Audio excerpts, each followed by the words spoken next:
কি বলেছো বাবা? মানুষ হইয়া জন্ম লইয়া মানুষের কি করলাম? কিছু করতে পারলাম না। বড়দের সম্মান করি না, ছোটদের ভালোবাসি না, অহংকার আমার দিন চলে যাচ্ছে।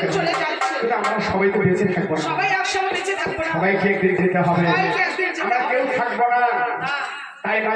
এই যুগ যৌবন তো থাকবে, সবার একদিন বৃদ্ধ হতে হবে। বৃদ্ধ হলে কি হবে জানেন? মৃত্যু হলে কি হবে? চুলের এক নাম কি? চুলের এক নাম হচ্ছে গ্যাস, দাঁতের এক নাম, দাঁতের এক নাম হচ্ছে দান্ত। তখন কি হবে? কি হবে?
কথাগুলো শুনে খুব ভালো লাগলো, এই জন্য আমি তোমাকে ধন্যবাদ। বাহ বাহ বাহ।